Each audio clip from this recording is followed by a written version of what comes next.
Hello and welcome back to another update where I cover the latest developments throughout the front line in the Russo-Ukrainian war.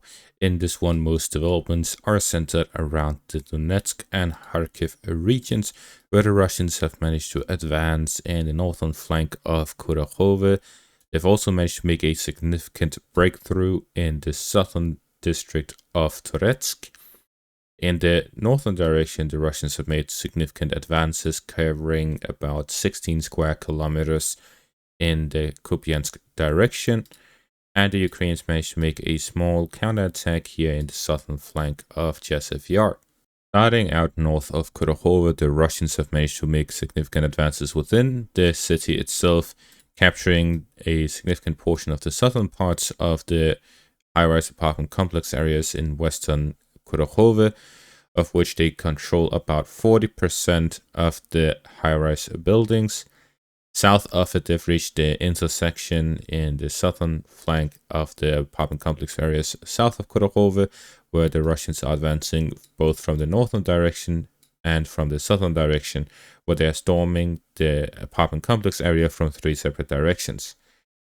The Russians are strengthening their offensive operations in the northern parts as well, where they are reaching the outskirts of the apartment complex area. So we're seeing heavy fighting where the Russians are looking to gain full control over the apartment complex areas. Since the Battle of Bakhmut, the tactics of the Russians with regards to how they take control of apartment complex buildings has changed. Previously, they relied heavily on tanks and armored vehicles blowing up holes in the sides of the apartment complex buildings, after which they enter through the hole and start their way up. Now the Russians are hesitant on moving from one apartment complex to another due to the rigging of explosives in apartment complex buildings, which has caused heavy casualties among the Wagner soldiers during the Battle of Bakhmut. And with the new experiences from the battle over Vovchansk, where apartment complex area was a center of the battles taking place, the Russians now heavily rely on heavy FAB bombs up to FAB 3000 to deal with the apartment complex buildings, but mostly the FAB 500, where they heavily bombard the apartment complex buildings and then move through once it's completely decimated. And this new tactic allows for much quicker and safer advances for the Russians in these areas. The apartment complex area in the southern parts of Kurakhove is actually, it's fairly small with how few apartment complex buildings there are, and they are very centered together in small groups. And with this, the Russians are heavily bombarding this area with FAB bombs, completely destroying it before storming it. Their attempt is to prevent the Ukrainians from sending new reinforcements to the area as they bombard it, to then cause as many casualties as possible within the Ukrainian grouping before they start storming it. When the FAB bombs arrive, the Ukrainian forces go to the basements, after which the Russians can start storming them, fighting them one after another. In the northern flank of Kurakhove, the Russians are developing offensive operations north of Stalemate to connect with Sonsivka and to cut off the Ukrainian forces in the small pocket north of the settlement. Fighting continues in this direction. Moving on to the Toretsk direction, there's a significant breakthrough by the Russian forces, where they've gained control over the majority of the micro-district south of Toretsk, and they've managed to pass through in between the two waste heaps, moving to the rear of it. The objective is to reach the residential area in the rear and the fortified positions in the rear.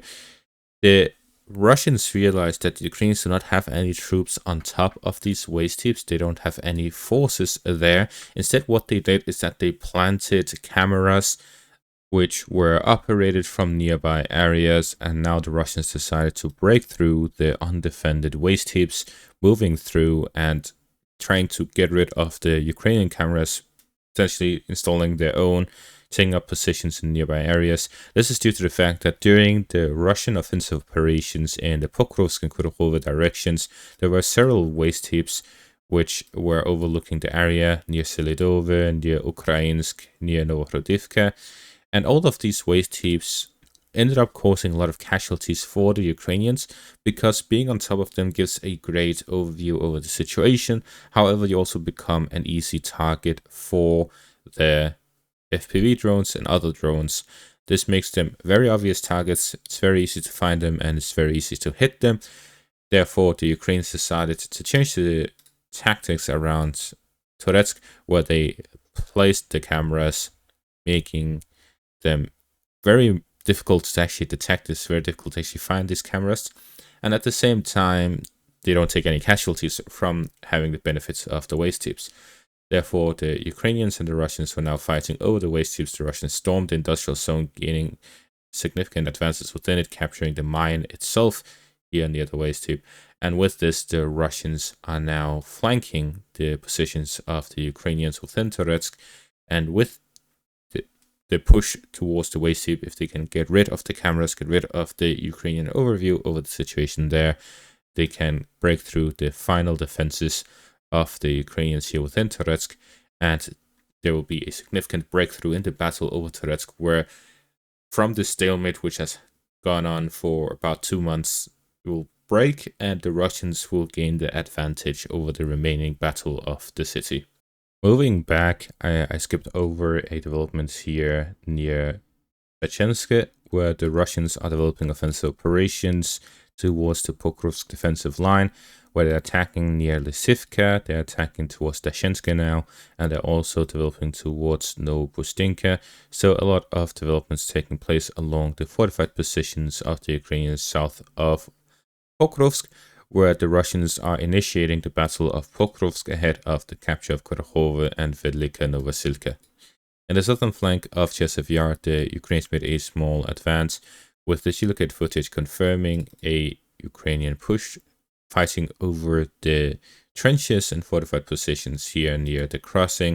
The objective of the Ukrainians is to regain control over the crossing, to which they have sent reinforcements to deal with a counterattack to regain control over the area, while the Russians continue their offensive operations within the city itself. Moving on to the Kupiansk section of the front line, we see significant advances by the Russians towards Lozova. The Russians have managed to capture several fortified positions around Krukhliakivka, Berestove, Lozova from the north, with additional advances to the south as well. The Russians are attacking Lozova both from the northern and southern direction, while also fighting over the fortified positions of the Ukrainians in between Krukhliakivka and Lozova. The Russians developed offensive operations in the southern direction towards the settlement of Borova, which is the next supply hub of the Ukrainians in the eastern bank of the Oskar River line. The offensive of the Russians is clear. They're looking to gain control over the eastern bank of the Oskar River line, while also developing a foothold across the river line, where this beachhead is simply to divert the Ukrainian resources and allow for further offensive operations in the southern direction on the eastern bank of the river line. So see heavy fighting all across the front line, with the Russians keeping the initiative. While in the Kursk direction there's not a lot of developments. However, there is this article here by the BBC. It's a very interesting one. The title is "Ukraine's Exhausted Troops in Russia Told to Cling On and Wait for Trump."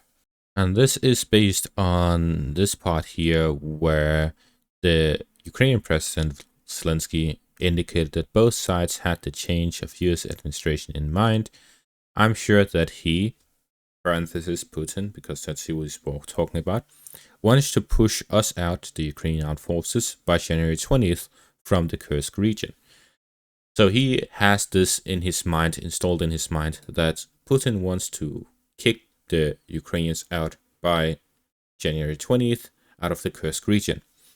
The reason for this is he believes that whatever Trump has in mind will go through, that the Russians will not defy the United States, and if the United States tells them to make a peace deal, they'll do it, and therefore the Kursk region would be very important for potential peace deals or negotiations.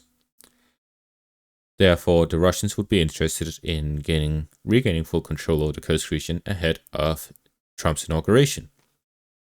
However, according to the latest reports, there's indications that Putin will not accept a peace deal and that he'll double down on the goals that he set for this war, which is the 4 regions, Zaporizhia, Kherson, Donetsk, and Luhansk, And on top of that, the Ukrainians should not be a part of NATO, do not become a NATO member in the future. Finally, that there would be some sort of regime change in Ukraine. These three goals he has repeated repeatedly, and he has not changed from since the very first day. And that is exactly why it is unlikely that Russia will agree to Donald Trump's peace deal unless it includes these three parts, which is unlikely to happen. It's unlikely that these three parts will be included. Therefore, unless there's some sort of compromise that takes place and Putin falls under the diplomatic pressure, there are two possibilities. Either Trump decides to reduce or nullify any aid to Ukraine, which ends up letting Russia, win the war because Ukraine cannot fight without US aid, or Trump doubles down on Ukrainian aid and wants to let Ukraine win the war, to which the war will simply be delayed. Ukraine will not be able to turn the situation around. The Russians simply have too much to get defeated by the Ukrainians. The Ukrainians themselves, by themselves, cannot win. Unless Western troops enter Ukraine to fight Russia in an organized sense, direct war between the two sides, at that point there would be a possibility, but unless that happens, it is 99% very unlikely that the Ukrainians can win this war, and that's simply because the Russians have changed since the start of the war. If it was on February 24th, 2022, it could happen. But today's Russia is not the Russia of that day, and therefore it is very unlikely that such a development will take place. The Ukrainians, with a significant force, tried to push into the Kursk region. What they managed to capture was about 1,000 square kilometers. And the point is, even if they captured the entire Kursk region, that would not defeat the Russians. It seems that the Russian support for the war is so far unbreakable, despite any economic issues, despite so many things. The Russian spirit has been in the fight. They're not willing to lose the war. Instead, we get articles such as this one where the fighters, the soldiers of the Ukrainian armed forces, complain about how the situation is getting worse every day. We don't see the gold. Our land is not here. If the Ukrainians cannot win the war within Ukraine, simply taking it out of Ukraine is simply not an option, because it will not help them at all. It decreases morale, it increases the morale of your enemy, and it militarily is not beneficial to them. The only way this can be legitimized is through political reasons, and even at that point, if Putin does not budge, if the political elite in Russia does not budge, then that is also useless. And at that point, there's absolutely no reason for Ukraine to be doing as they're doing.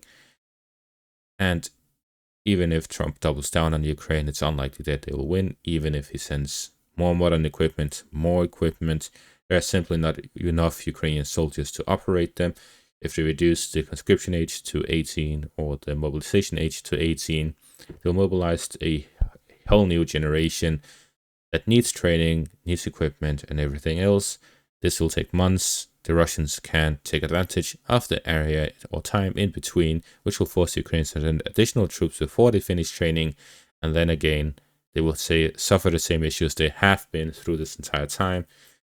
They simply do not have the capacity to train enough soldiers and get enough equipment at a short enough time for it to make a difference, and this is what keeps the Russians ahead at every single point throughout this conflict since the end of the Ukrainian summer offensive, which ended in a major failure. And that is going to be all for this update. Thank you all for watching. Make sure to leave a like, subscribe, check out my Patreon and YouTube membership for additional content. Thank you all for watching and have a great day.